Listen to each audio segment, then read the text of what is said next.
Hello, Jim Distortion here doing a daily short for Distortion's got issues in the studio. So, ages ago I did a video about the art of conversation. Ages ago being at least 100 years ago when I started doing these videos.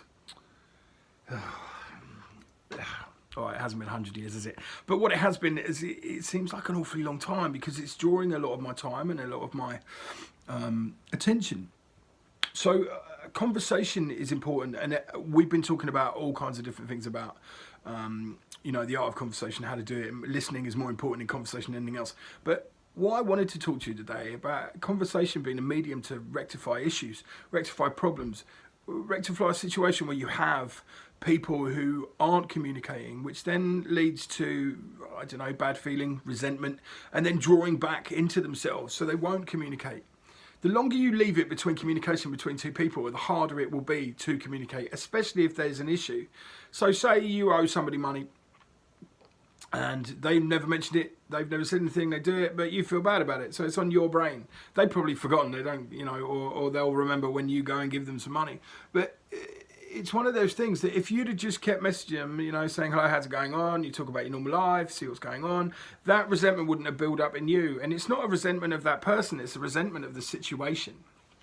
So conversation stops that. Conversation stops resentment from situations arising. Simply because if you're in contact with someone every day and you're saying how you feel or what's going on, or, you can see that other person and you can talk to them, then you're never going to know, you're never going to see what's bad or what's wrong, because there isn't anything bad or wrong, because that's all in your head.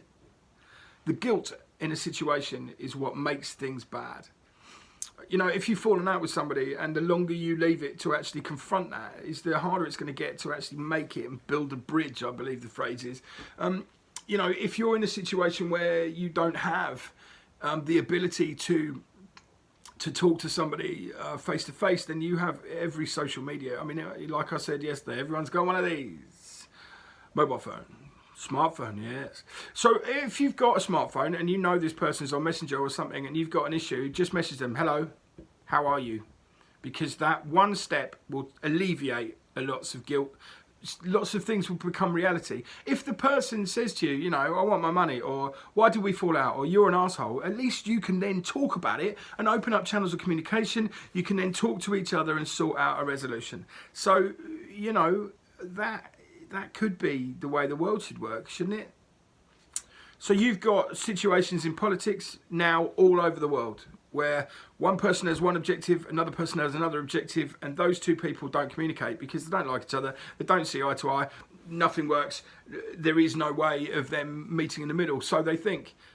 But then, negotiation, that's what all that's about. If you can negotiate terrorists giving back people they've kidnapped, you can pretty much negotiate your way out of anything, can't you? What I'm trying to say is that the more that there is space between any situation, be it personally from you and me, or country to country, so America to Mexico, for instance, even the trouble that's in Paris, in France, with the yellow jackets that's spreading everywhere around, if there's a table to sit round and we all sit round through. Now that seems like a hairy-fairy principle, but it's the truth. If you don't talk and no one feels like they're having their problems addressed, then there can be no solution. There can be no dictate that says, this person from now on, you need to listen to their grievances, and then they can air what needs to come out. And then once they have, maybe then both parties can then tell each other what's possible. Because in politics, everyone thinks that everything is possible. You can just change that. The thing about politics is that we're still struggling in England from Margaret Thatcher's over abuse of everything and privatising everything, getting rid of everything to her own needs, thus creating this massive long term of austerity. But yet we're still providing, money for arms, for AI. Why is artificial intelligence more more important than people sleeping homeless on the streets? I don't understand that. And I know it's a naive view, but I don't understand it. So I tell you this now.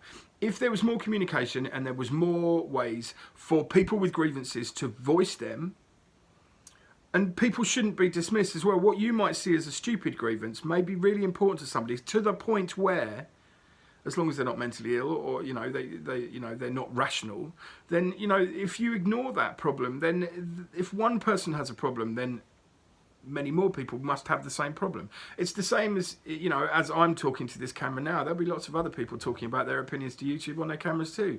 No one is completely different from other people in the world. There will always be people doing what you're doing. So that would suggest that like-minded people can be found everywhere. So, that being said, if you need to find people to talk to because you're in trouble, or you feel anxious, or you're in a situation you don't know how to deal with, there are always people around that would help you. And there are always people around who will be able to talk you down from a situation too. Communication as well is personal. To you. You communicate with whoever you do in the way that you do, because that's how you do it. What I'm suggesting is, maybe if the way that you're communicating with your family and friends isn't working, then talk to a stranger, talk to the Samaritans, talk to somebody who can help you completely unbiasedly, who hasn't judged you, who hasn't thought about you, who doesn't know your past, your present, or your future, which would be a bit weird because then they'd be time travelers, and we all know that that's... See? Don't get locked inside yourself. Communicate with the outside world. And that goes with every single situation there is. If you resent something someone's done, talk to them about it. Because I guarantee, if you resent them and you sit on that for 6 months, then whatever happens, you will resent them for a lot longer, and it'll be a lot harder to sort it out.